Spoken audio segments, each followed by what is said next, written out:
یا اللہ یا رحمان یا رحیم یا کریم۔ اور زیادہ تر بے حیائی کا ارتکاب وہی خواتین کرتے ہیں جن کے گھروں کے مرد کیا ہوتے ہیں؟ بے غیرت ہوتے ہیں۔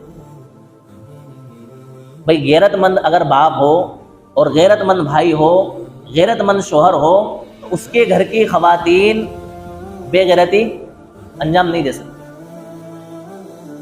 یعنی کہ ایک انسان کے غیرت مند ہونے کے لیے یہی کافی ہے کہ اس کے گھر کا ماحول مہذب ہو اور اس کے گھر کی خواتین بے جا ادھر ادھر فالتو نہ پھر رہی۔ آپ دیکھیں نا دیوسیت ہمارے معاشرے میں کس طرح سے پائی جا رہی ہے۔ شادی بیاہ کے عنوان سے اگر ہم دیکھیں، شادی بیاہ کے موقع پر اگر ہم اس کا اندازہ لگائیں تو بہترین سج دھج کے بن سمر کے ہمارے گھر کی خواتین شادیوں کے اندر جا رہی ہیں، اور شادیوں میں پہنچ کر کے جو برقع لگا کر کے گئی تھی وہ برقع بھی انہوں نے کیا کر دیا؟ اتار دیا۔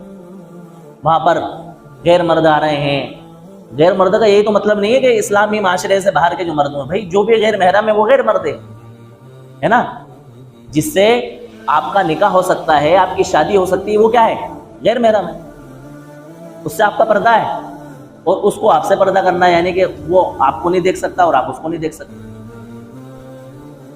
زیادہ تر دیکھا یہ گیا ہے کہ خواتین کی محفلوں میں اور خواتین کی مجالس میں خدمت کرنے والے بھی مرد ہیں، اور سب سے بڑی چیز یہ ہو رہی ہے کہ جو مووی وہاں پر بنتی ہے، مووی میکر وہ بھی باقاعدہ ساری خواتین کی فوٹوگرافی کر رہا ہے، ان کی مووی بنا رہا ہے، اور جس کے گھر پر شادی ہے وہ بھی بے غیرتی کے ساتھ اس کو وہاں بلا رہا ہے، اور جاتے ٹائم اس کو 1000 2000 روپے دے کر کے اس کو تھینک یو بول رہا ہے کہ شکریہ آپ نے میرے گھر کی ماں بیٹیوں کو، بہنوں کو اور میرے معاشرے کی معزز عورتوں کو جو ہے آپ نے اپنی کیمرے میں قید کیا، اس کے لیے تھینک یو، اور اوپر سے پیسے بھی لے کر کے جائیں آپ۔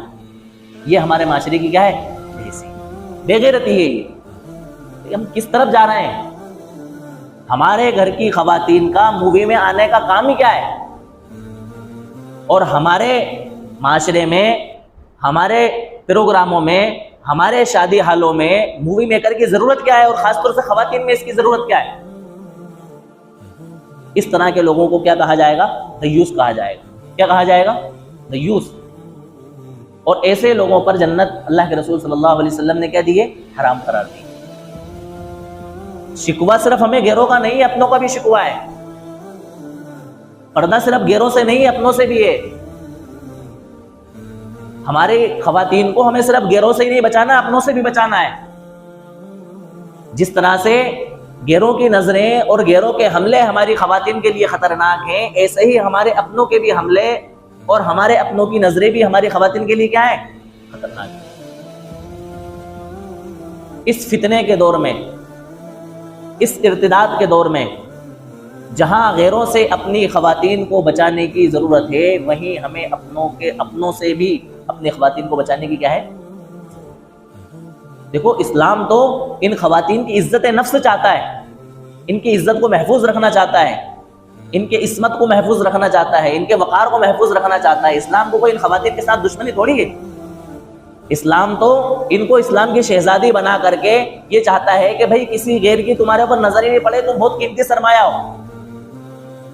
اسلام کا کیا ہو؟ تم بہت قیمتی سرمایہ ہو۔ اور یہ خصوصیت صرف مذہب اسلام کو حاصل ہے۔ کسی اور مذہب میں عورت کو اتنے حقوق دیے ہی نہیں گئے۔ اتنے حقوق کہ اس کی عزت اور عصمت کو محفوظ رکھنے کے لیے جتنے قانون مذہب اسلام نے بنائے ہیں اور جتنی حفاظت مذہب اسلام نے خواتین کی ہے، اتنی کسی مذہب کے اندر ہے ہی نہیں۔ دوسرے مذہب والوں نے تو آزادی کے نام پر اور حقوق نسواں کے نام پر عورت کو بے غیرت کرنے کی، اس کو بے حیا بنانے کی، اور اپنی لبھائی ہوئی نظروں کو للچانے کے لیے اور اپنے آپ کو عورتوں سے فائدہ اٹھانے کے لیے اس کو بے حیا بنانے کی کوشش کی ہے، اور اس کو سر بازار لینے کی کیا کی ہے؟ کوشش کی ہے۔ صرف مذہب اسلام پوری دنیا کا ایک ایسا مذہب ہے جو کہ عورت کو کیا کرتا ہے؟ عزت فراہم کرتا ہے، اس کی عزت کی حفاظت کرتا ہے، اس کی ناموس کی حفاظت کرتا ہے، اس کے گھرانے کو اور اس کے معاشرے کو معزز بنانا چاہتا ہے، مہذب بنانا چاہتا ہے، مقدس بنانا چاہتا ہے۔